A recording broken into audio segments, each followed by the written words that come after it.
O candomblé foi banido pelo regime comunista em Cuba imediatamente quando chegaram ao poder.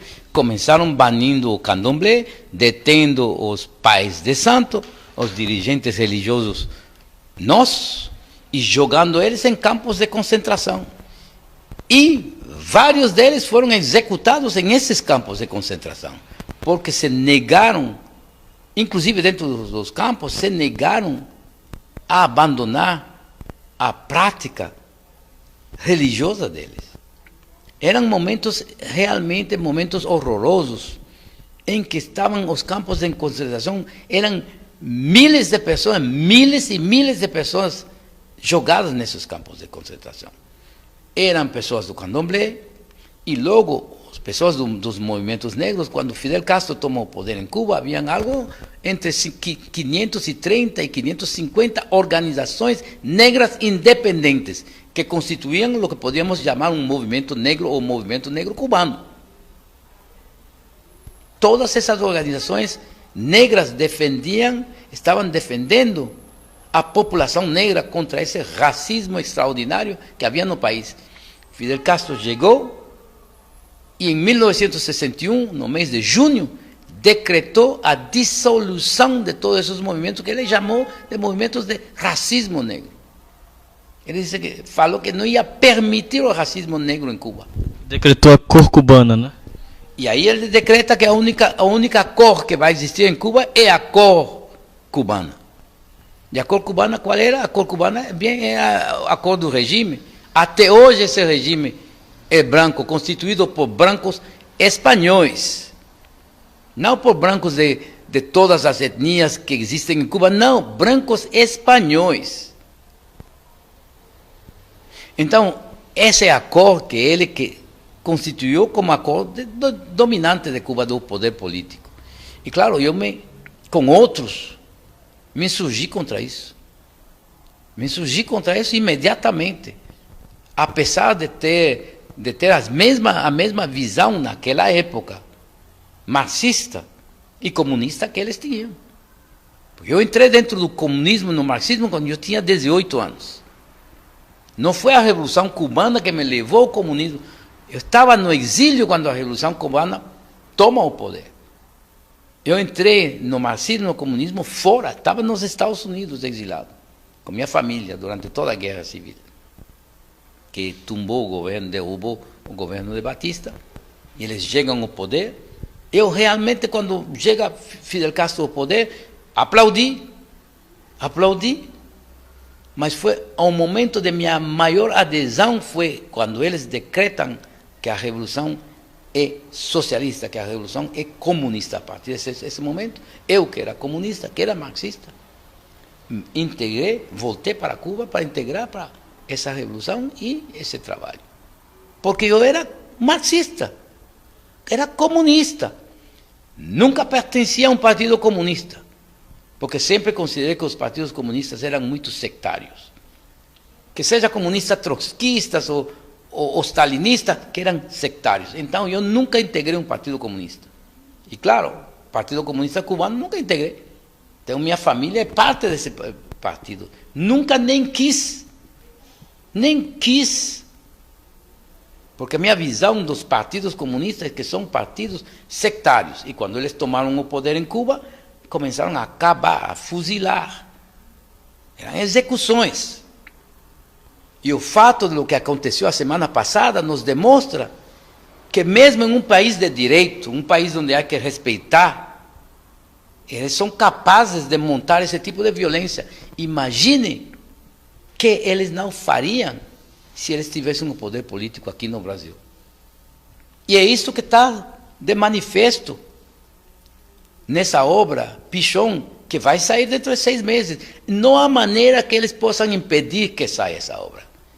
Eu acho que eles estão tentando também criar um fenômeno político para me descreditar como agente da CIA, agente do imperialismo, agente de Obama, coisas desse tipo, para tentar criar a confusão. Mas eles não podem criar a confusão aqui. São 15 anos que eu moro aqui, 15 anos que eu estou dentro do processo social deste país e sempre me manifestando do mesmo jeito. eu não tenho nem que falar do meu passado ao lado de Cheikh Anta Diop, Malcolm X, Aimé Césaire, Fela Kuti, todos esses grandes dirigentes que eram meus amigos, e, Lélia Gonzalez, Abdias Nascimento, Harold Cruz. Não tenho nem que falar disso. Isso é parte de um processo meu de adesão às ideias e de comunhão com as ideias que eles tinham e que defenderam até a morte. Mas isso é parte do meu passado, é algo normal. Então eu não tenho nem que me referir a isso. Eu me refiro unicamente à minha atuação aqui no Brasil, desde que eu coloquei os pés aqui com minha família, neste país, e que eu vivo muito discretamente, eu não me escondo nem nada, mas vivo muito discretamente. As autoridades cubanas, da embaixada cubana, dos serviços secretos cubanos, sabem perfeitamente onde eu estou, onde eu vivo. Eu não me escondo de ninguém. Não tenho medo de absolutamente ninguém. Não tenho medo do regime cubano, não tenho, e muito menos medo dos partidos comunistas, porque parece que há toda uma série deles. Nem chego mais a contar quantos partidos comunistas há aqui no Brasil. Eu nem sei fazer a diferença entre eles. Quando me falaram de o senhor Iassi, eu pensava que era o partido PC do Brasil, me falaram não, que era outro partido comunista. Então eu nem sei fazer a diferença, parece que é um monte deles, um monte de partidos trotskistas diferentes que estão fazendo-se a guerra entre si. Então imagine que esses grupos violentos tomassem o poder aqui nesse país. Seria outro período de ditadura militar sem os militares. E já eu passei por isso. Já eu vi isso em Cuba. Experimentei esse tipo de regime totalitário. Os gulags cubanos já experimentei. E eu conto isso na minha autobiografia. E eu acho que, efetivamente, além de espantá-los, porque esse livro saiu já há 3 anos atrás. Fez todo o Brasil esse livro. Está em tem muitos lugares, está em universidades, está nos diferentes lugares. O movimento negro tem discutido ele, movimentos que não negros têm discutido ele.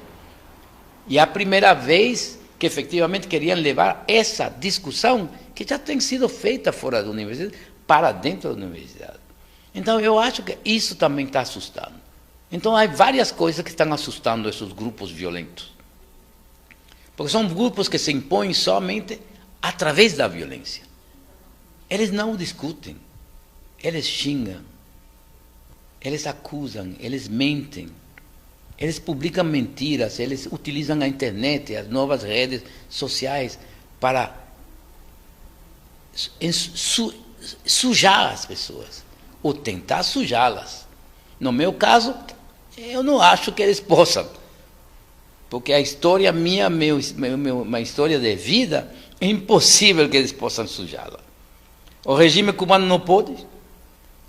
O regime de Fidel Castro passou 3 décadas catalogando-me de agente da CIA, de agente do imperialismo. E não pode, em nenhuma maneira, fazer colar esse rótulo. Porque enquanto mais tentavam, mais se desacreditavam, porque as pessoas diziam, esse é um regime tão mentiroso, não sabíamos que o regime castrista era tão mentiroso e coloniador. Mas todos os regimes comunistas fazem isso. Há 2 coisas que os regimes comunistas marxistas fazem, de maneira sistemática: mentir, caluniar e executar. Hoje, para a União Soviética, se considera que mais de 20 milhões de pessoas foram executadas, jogadas em campos de concentração, jogadas em campos de execução, e milhões executadas. Não sabemos quantos desses 20 milhões foram executados. Regime chinês, parece que a Revolução Cultural somente matou 8 milhões de pessoas. Sem falar de todas as outras repressões fora da Revolução Cultural que houve nesse país gigantesco. O Vietnã, a mesma coisa. Coreia do Norte, você está diante de você, o regime de Coreia do Norte, matando até seus próprios dirigentes. Matam, há 6 meses mataram os número 2 foi executado sem nenhum processo, nada, e constantemente matando. O regime de Fidel Castro, milhares de pessoas têm sido executadas em Cuba nos 50 anos que eles tomaram o poder. Executados em secreto, sem nenhum tipo de tribunais, julgar as pessoas diante de tribunais, e aqueles que foram julgados de tribunais foi uma farsa, como o próprio general Ochoa, que comandou as forças cubanas em Angola.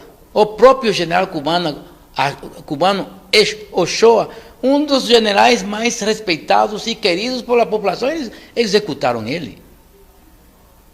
Executaram ele como um cachorro,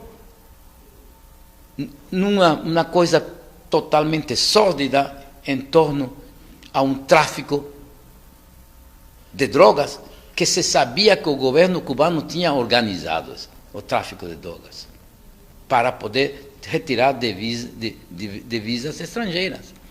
Então, as execuções é próprio desses regimes. Regime quando o marxismo se instalou em Etiópia, foram milhares e milhares de mortos que o Derg executou. O marxismo se instalou em Benin, com Querecu, milhares de mortos também. Em Angola, com o MPLA. Não estou falando nem da guerra que matou 3 milhões de pessoas. Estou falando das repressões internas, quando Nito Alves causou uma tentativa de toma do poder para corrigir a direção em que ia essa revolução. Os nitistas começaram primeiro matando os nitistas, 2, 3 mil pessoas, e logo parece que o banho de sangue atingiu mais de 80 mil pessoas. Isso é Angola. Então, por todas as partes onde os marxistas têm tomado o poder, eles caluniam os adversários e eles os matam. Então, isso fica bem claro na minha autobiografia, porque eu dou fatos. São fatos reais, concretos. Porque eu os vi, que eu vivi. Então, eu acho que isso os assusta. Que os assusta isso, por uma parte. A minha pessoa os assusta, porque eu não sou capaz de ser intimidado. Não posso ser intimidado nem pelo regime cubano. E eu não duvido que o regime cubano tenha suas capangas aqui no Brasil. Ele tem capangas em todas as partes. Mas, neste caso, não foram capangas a serviço do regime cubano que fizeram aquilo. Eu acho que estes são grupos violentos que estão incomodados cada vez mais com o rumo que está tomando o movimento negro neste país.